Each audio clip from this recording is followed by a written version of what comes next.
morning students. நம்மளோட last கிளாஸ்ல bryophytes பத்தி நம்ம பார்த்தோம். பிரையோஃபைட்ஸோட கிளாஸஸ் பத்தி பார்த்தோம். அதில் இருக்கிற அதுக்கு ரூட்ஸ் இருக்காது, ஷூட்ஸ் இருக்காது அப்படிங்கிற விஷயத்தை டீல் பண்ணோம். ஸோ இன்னைக்கு அதோட கண்டினியூட்டியை நம்ம டெரிடோஃபைட்ஸ் அப்படிங்கிற கான்செப்டை பார்க்க போகிறோம். ஸோ பிளான்ட் கிங்டமில் நம்ம முன்னாடியே சொன்னோம், plant kingdom is divided into two, cryptogams and ஃபெனரோகேம்ஸ்.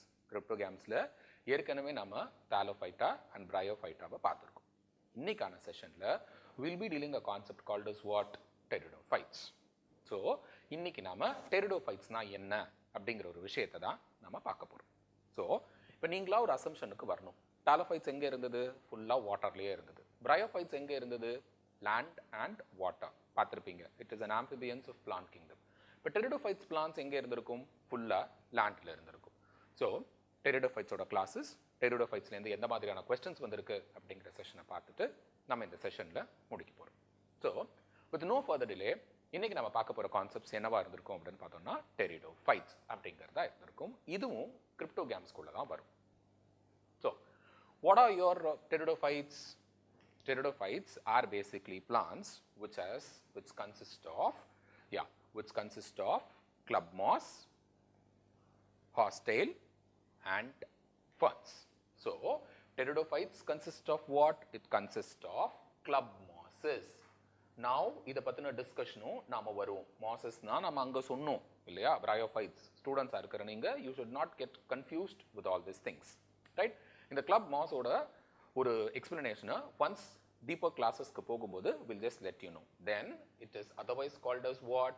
Horsetails, and it is otherwise known as ferns, or it consists of, or it can include. ஒரு டெரிடோஃபைட்ஸ்ல இதெல்லாம் தான் நமக்கு இருந்திருக்கும். club mosses, horsetails, and then it is going to be ferns அப்படிங்கறத சொல்றோம். So mossesனா நீங்க அங்க தான சொன்னீங்க, லைக் பிரையோஃபைட்ஸ்ல தான சொன்னீங்க அப்படின்னு பார்த்தோம்னா there are some mosses, say for example nickname னு சொல்றோம்ல, these are our distractors in our question. actually இதெல்லாம் தான் distractors. so question-ஐ நல்லா தெளிவா பார்க்கணும். club moss அப்படிங்கிறது எதுல இருந்திருக்கும் அப்படின்னு பார்த்தோம்னா டெரிடோஃபைட்ஸ்ல தான் இருந்திருக்கும், right? so what is our next content? These pteridophytes are used as a medicinal plant அப்படிங்கிறத சொல்லலாம். The first thing is that these pteridophytes are used as medicinal plants. This is one expected question, and these pteridophytes are also used as soil binders. These are otherwise soil binders. Soil binders na enna அப்படிங்கிறது தெரிஞ்சிருக்கும். அப்பனா soil binders are use ஆகுது அப்படின்னு பார்த்தோம்னா these are plants which has got what? True root, shoot and leaf. By this time you get a clarity. Bryophytes-க்கு இதுக்கும் compare பண்ணும்போது உங்களுக்கு தெரிஞ்சிருக்கும். Bryophytes-ல true root, shoot, leaves இருந்திருக்காது. பட் இதுங்க கிட்ட என்ன இருந்திருக்கும்? True root இருந்திருக்கலாம், true shoot இருந்திருக்கலாம், and true leaf இருந்திருக்கலாம். And these are what அப்படின்னு நம்ம சொல்லும்பொழுது these are plants, please do make a note of it, these are vascular cryptogams அப்படிங்கறத சொல்ல போறோம். What do you mean by vascular now? So by this time students-க்கு தெரிஞ்சிருக்கும் vascular அப்பனா xylem and phloem இருந்திருக்கும்.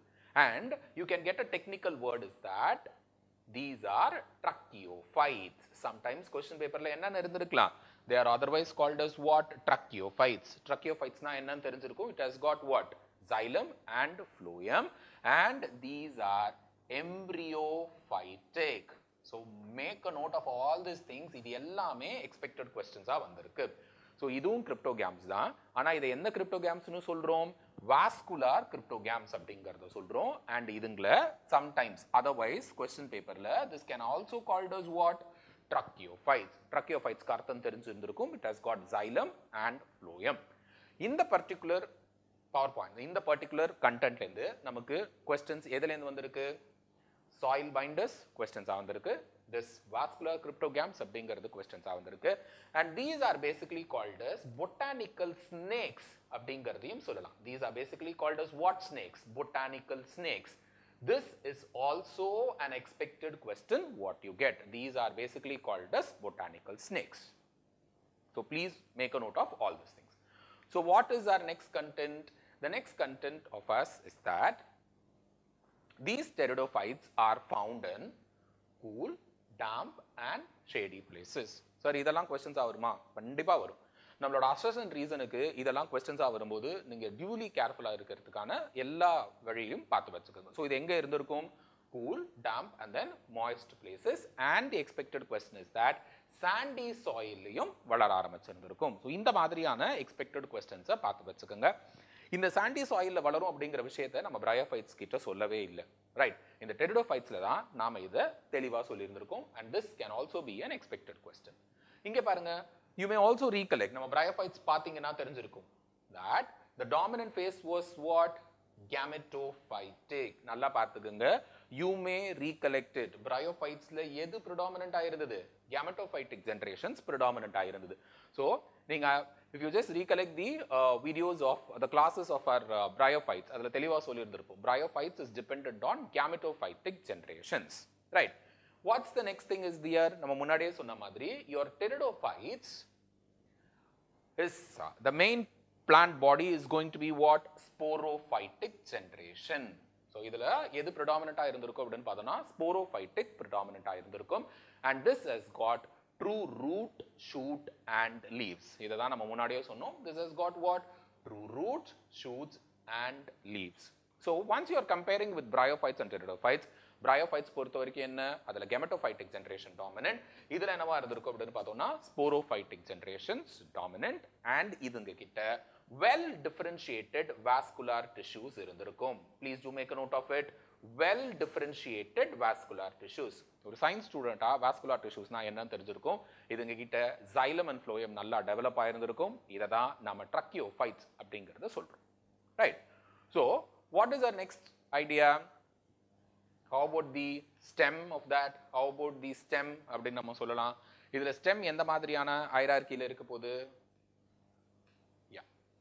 So இதுல நம்ம பார்த்தோம் அப்படின்னு பார்த்தோம்னா இந்த stem அப்படின்னு நம்ம சொல்லும் பொழுது it has got, you know, it has got cortex and it has got epidermis. Stem ன்னு சொல்லும்போது it has got cortex and it has got epidermis. இங்க ஒரு வார்த்தையை நாங்க புதுசா சொல்லுவோம். இதுங்க கிட்ட என்ன இருக்கு அப்படின்னு பார்த்தோம்னா steel அப்படிங்கிற ஒரு வார்த்தை இருந்திருக்கு. இதுக்கு கிட்ட cortex, epidermis and then steel. But இந்த பாயிண்ட்ஸை பெருசா நீங்க மேக் அவுட் பண்ணிக்க வேண்டாம். Just make a note of it. This has got what அப்படின்னு பார்த்தோம்னா cortex, epidermis and then it has got the stem அப்படிங்கிறது இருந்திருக்கும். Coming to this, what is the structure over here? This is the leaf of that அப்படிங்கிறத சொல்லலாம். So இதோட leaf எப்படி இருந்திருக்கு? There are two things. One is going to be microphylls, macrophylls. One is going to be microphylls and then it is going to be macrophylls. So இதுல leaf பத்தி பேசுறோம். அந்த layers, ஒரு anatomical layersல இருந்து பெருசா questions வராதனால தான் just நம்ம brief பண்ணிருக்கோம். It has got cortex, then it has got epidermis and steel. Probably in plant anatomy lessonsல இன்னும் இத பத்தி நம்ம brief பண்ணுவோம். Just pteridophytesல இத நோட் மட்டும் பண்ணிக்கங்க, that is more than enough. But இங்க இந்த leaf பத்தி நம்ம என்ன சொல்லலாம்? pteridophytesல என்ன மாதிரியான leaf இருந்திருக்கு பாருங்களேன். Microphylls, macrophylls. Micro is smaller and macro is what? Bigger. So இந்த மாதிரியான லீஃப் கண்டென்ட் இருந்திருக்கலாம். இதுல நெக்ஸ்ட் பாருங்க, the next content of us is that இதுல sporangia அப்படிங்கிறது இருக்கும். sporangiate அப்படிங்கறத சொல்லலாம். So the development of sporangium, see the development of sporangium may leads to what அப்படி நம்ம சொல்லும்போது sporangiate. So இந்த வேர்ட்ஸ் எல்லாம் நாம எடுத்து வச்சுக்கலாம். sporangiate. So bryophytesக்கும் pteridophytesக்கும் கம்பேர் பண்ணும்போது spore, sporophyll, sporophytes அப்படிங்கிற வார்த்தையை predominant யூஸ் பண்றோம். You know better. In pteridophytes, the main generation is going to be sporophytic. Just the pictures of that, the sporophytes ஓட pictures தான் இங்க நாம debit பண்ணியிருந்திருக்கோம். So that you can have an idea of your preparation. So what is our next areas? இங்க தான் நீங்க ஒரு predominant pointer note பண்ண ஆரம்பிக்கணும். Spores அப்படின்னு பேசுறோமா, right? All pteridophytes are homosporous.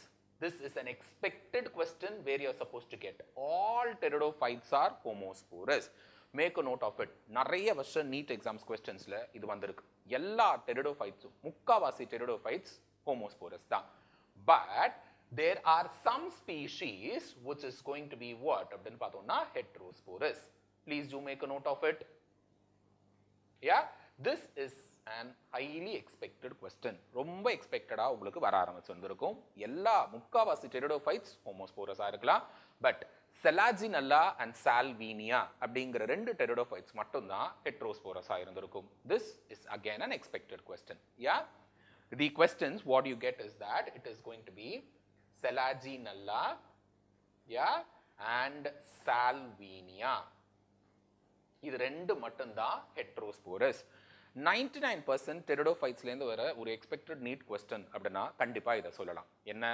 You can get a question. All pteridophytes are homosporous in nature. Statement correct tappa? Your statement is wrong because there are some pteridophytes which is heterosporous. Right? If questions எப்படி இருக்கும் பாருங்க, you can get a question. Selaginella is homosporous in nature. Statement correct tappa அப்படின்னா statement is wrong because Selaginella is going to be what sporous? Heterosporous in nature. So in the contentல questions கொஞ்சம் நிறைய வாட்டி வந்திருக்குங்கிறதுனால just have a look of that. So your Selaginella and Salvinia is going to be what sporous? Heterosporous in nature, and this is an expected question. So our next content is that,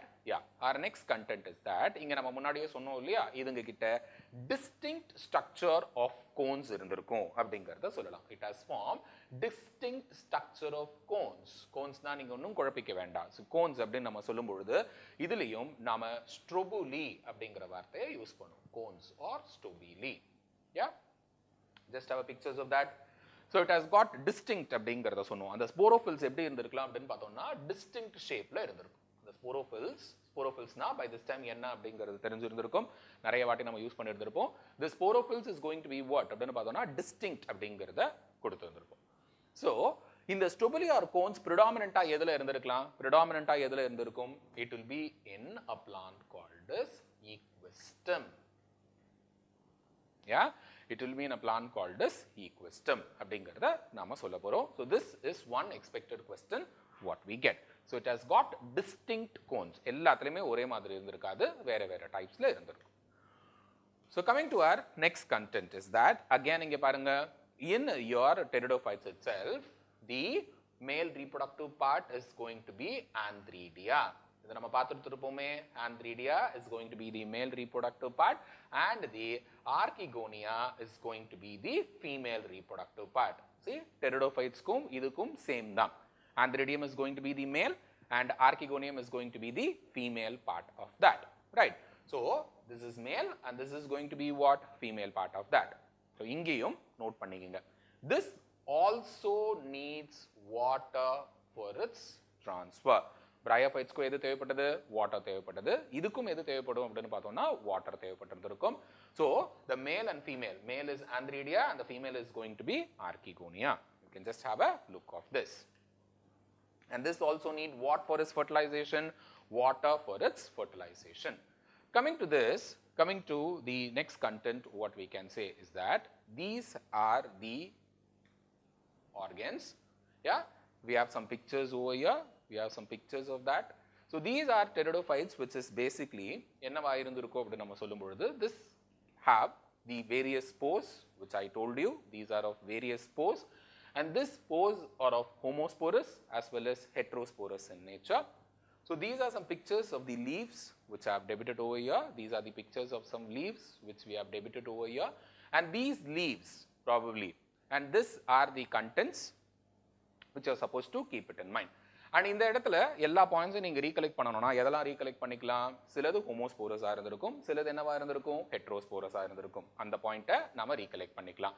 And the next content what you are supposed to make a note of it is that it has got different types of cones அப்படிங்கறத நாம சொல்ல போறோம். And there is a pteridophyte called as Dryopteris.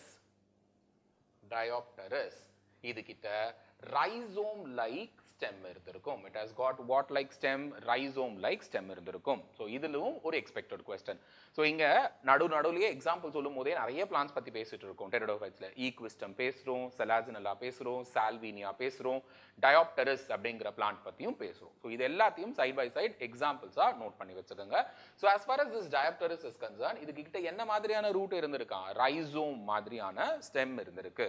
Rhizome மாதிரியான stem இருந்திருக்கு அப்படிங்கறத note பண்ணிக்கலாம். So what is our next content? So your next content is that, so in terms of the pteridophytes, these have got large, then aerial, leaves. These are got large and aerial leaves. அப்படிங்க சொல்லலாம். Large-நாலும் என்னன்னு தெரிஞ்சிருக்கும், aerial-நாலும் என்னன்னு தெரிஞ்சிருக்கும். And these has got pinnately leaves. So this has got what leaves? Pinnately leaves அப்படிங்கறத சொல்லலாம். This has got pinnately leaves. This இந்த point ஒன்னும் பெரிய expected question கிடையாது. Just make a note of it. This has got what leaf? Pinnately leaf. Just an arrangement. And this has also got frond. Do not confuse with the frond of this and that of bryophytes actually. இதுகிட்ட என்ன இருந்திருக்கும் அப்படினா frond அப்படிங்கிறது இருந்திருக்கும். So our next content அப்படி நம்ம சொல்லும்போது, this is a very small picturization of an example of an pteridophyte to ensure that you have one thing called as polypodium அப்படிங்கிறது இருந்திருக்கும். Polypodium. Just a schematic representation that it has got true roots, petiole இருக்கு, frond இருந்திருக்கு, rhizome இருந்திருக்கு, and just blade. ஒரு typical plant, ஒரு land plant எப்படி இருந்திருக்குமோ அப்படி இருந்திருக்கலாம். So since இது soil binders அப்படிங்கிற பாயிண்ட்டை பார்த்தோம், இதுங்க வந்து botanical snakes அப்படிங்கிறத பார்த்தோம், these are vascular cryptogam அப்படிங்கிற words பார்த்திருப்போம், just to ensure that to have a picturization of this. Yeah. So what is our next area? These pteridophytes are further classified into 4 main classes. Your pteridophytes are classified into 4 main classes. What are the content of that? என்ன 4 classes ஆ இருக்கும்? நம்ம ஏற்கனவே classes பத்தி பேசிட்டு தான் இருந்திருக்கும். Right? நம்ம bryophytes பாத்தீங்கன்னா அதுல 3 classes பார்த்திருப்போம். என்னது bryophytesல hepatocopsida, then anthocercopsida, then bryopsida. அதே மாதிரி தான் நம்மளோட pteridophytesலயும் it has got 4 classes of that. இந்த 4 classesல தான் நம்மளோட எல்லா எக்ஸாம்பிள்ஸும் என்னவா இருந்திருக்கு அப்படின்னு பார்த்தோம்னா வந்திருக்கு. என்னென்ன classes ஆ இருந்திருக்கலாம்? இப்போ நம்ம பார்த்தோம்ல ஈக்விஸ்டம், செலாஜினல்லா, இது எல்லாமே எந்தெந்த கிளாஸஸ்ல இருக்கு அப்படிங்கறத தான் நம்ம பார்க்க போறோம். See? Psilopsida, Lycopsida. Yes. Next is going to be Spinopsida. And the next is going to be Pteridopsida. இது எல்லாத்துலயும் இருக்கிற எக்ஸாம்பிள்ஸ் நம்ம ஃபர்ஸ்ட் ஸ்லைட்ல பார்த்தோம். கிளப் மாசஸ் அப்படிங்கிற வேர்டை டீல் பண்ணுவோமா? Lycopodia. This is Lycopodium is otherwise called as club moss. So question paper la கொழம்பாதீங்க. So mosses are entirely different from ferns, whereas இதுங்க waterல இருந்திருக்கும். This Lycopodium will be in water. அதனால தான் இதுங்க club moss அப்படிங்கிற ஒரு nick name இருந்திருக்கு. எக்ஸாம்ஸ்ல confuse ஆகாதீங்க. mosses அப்படிங்கிறது bryophyte, club moss அப்படிங்கிறது pteridophyte. இந்த செலாஜினல்லாக்கு பேரு spike moss அப்படின்னு சொல்லலாம். These are our expected take up. இதெல்லாம் தான் ஒரு NEET aspirant இருந்து இந்த questions எல்லாம் நம்ம பார்க்க ஆரம்பிக்கணும். சரி, இவ்வளோ எக்ஸாம்பிள்ஸ் இருக்கு, எப்படி நான் பார்க்க போறேன் அப்படின்னு நம்ம சொல்லும்பொழுது இதுக்கும் ஒரு நிமோனிக் சொல்லித்தரேன். என்னது? இந்த எல்லா எக்ஸாம்பிள்ஸ் எப்படி ஞாபகம் வச்சுக்கிறீங்க அப்படின்னு பார்த்தோம்னா, ensures that you have a word called as DP please. அப்படி ஞாபகம் வச்சுக்கோ. DP please. இப்போ உன் ஃப்ரெண்ட்ஸ் கிட்டலாம் கேட்கறல DP அனுப்பு. See, pteridophyte DP please அப்படிங்கறத ஞாபகம் வச்சுக்கோ. என்னது? D stands for Diopterus, P stands for Pteris, and this P stands for Xylotum, right? And this L stands for what? Lycopodium. This E stands for what? Equistum. A stands for what? Adiantum. And S stands for, by this time உங்களுக்கே தெரிஞ்சிருக்கும், Selaginella and Salvinia. So இப்படி நீ ஞாபகம் வச்சுக்கிட்டேன்னா NEET எக்ஸாம்ஸ்ல உன்னோட ப்ரிப்பரேஷன்ஸ்க்கு உனக்கு ரொம்பவே யூஸ்ஃபுல்லா இருந்திருக்கும். See? Pteridophytes DP please. அப்போ உன்னோட எல்லா எக்ஸாம்பிள்ஸ்லயும் அதுலயே நமக்கு வர ஆரம்பிச்சிடும். So see, DP please. See, it's up to you.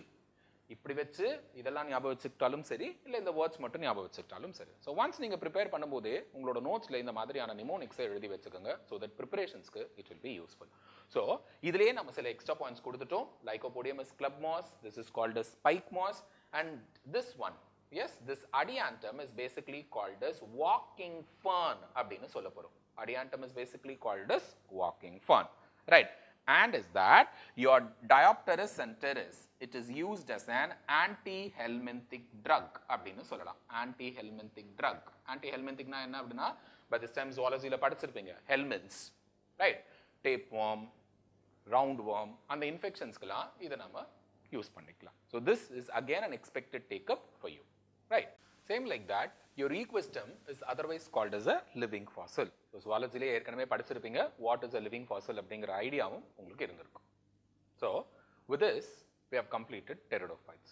So இதுல நம்ம எடுத்த பாயிண்ட்ஸ் எல்லாம் ஒரு வாட்டி சம் அப் பண்ணிட்டு இன்னைக்கான செஷன் நாம முடிக்க ஆரம்பிக்கலாம். So pteridophytes நீங்கள் படிக்கிறீங்க அப்படின்னா என்னென்ன பாயிண்ட்ஸ் உங்களுக்கு வந்திருக்கணும்? These are soil binders. இது மெடிசினல் பிளான்ஸாக யூஸ் பண்ணலாம். சில புக்ஸில் ஆர்னமெண்டல் பிளான்ஸாகவும் யூஸ் பண்ணலாம் அப்படிங்கிறதையும் கொடுத்துருப்பாங்க. And these are vascular cryptogams. இந்த பாயிண்ட்ஸ் நான் என்னங்கிறத நம்ம பார்த்தோம். And these are tracheophytes, these are embryophytes அப்படிங்கிறத பார்த்தோம். And in this pteridophyte predominantly எந்த ஜெனரேஷன் டாமினண்ட்டாக இருக்கலாம்? ஸ்போரோஃபைட்டிக் ஜெனரேஷன்ஸ் டாமினண்ட்டாக இருந்திருக்கலாம். அண்ட் நான் கன்ஃபார்மாக பார்த்து வச்சுக்கோங்க அப்படின்னு சொன்னது என்னவா இருந்திருக்கும்? எல்லா pteridophytesம் homosporous, but there are two pteridophytes which is heterosporous. என்னவா இருந்திருக்கும்? Salaginella and Salvinia. ஸோ இதோட இம்பார்ட்டன்ஸை பற்றி நம்ம ஏற்கனவே டிஸ்கஸ் பண்ணோம். ஸோ இதையும் பார்த்து வச்சுக்கிறது better.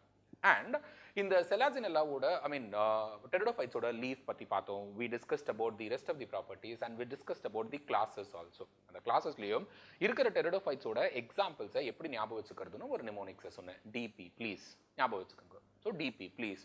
So Diopteris, Pteris, Celotum, Equistum அப்படியே நம்ம ஞாபகம் வச்சுக்கிறது பெட்டர். அண்ட் ஃபைனலாக நம்ம எதை டிஸ்கஸ் பண்ணியிருக்கோம்? Adiantum is called as walking fern, club மாஸ்னா என்ன, ஸ்பைக் மாசஸ்னா என்ன அப்படிங்கிறத நம்ம பார்த்தோம். இதில் உங்களுக்கு நோட்ஸில் வேணும்னா அசோலாவையும் இன்க்ளூட் பண்ணிக்கலாம். So azolla is also nitrogen fixing pteridophytes இல்லையா? ஸோ அசோலாவையும் நீங்கள் தாராளமாக இன்க்ளூட் பண்ணிக்கலாம். இதுலேருந்து எதுலேருந்துலாம் கொஸ்டின்ஸ் வந்திருக்கு? pteridophytesலேருந்து ஹோமோஸ்போரஸ் அண்ட் ஹெட்ரோஸ்போரஸ் கொஸ்டின்ஸ் வந்திருக்கு. அண்ட் இதில் like which is called as among this which is a true mosses, among this which is a true fern அப்படின்ற மாதிரிலாம் questions நமக்கு வர ஆரம்பிச்சு வந்திருக்கும். So try to recollect all the points what we have discussed. படிக்கும் போதே bryophytes, pteridophytes compare பண்ணி படிக்க பாருங்க, so that it will be better. So with this we have completed pteridophytes. In next classes we'll be seeing about a concept of gymnosperm. Thank you students.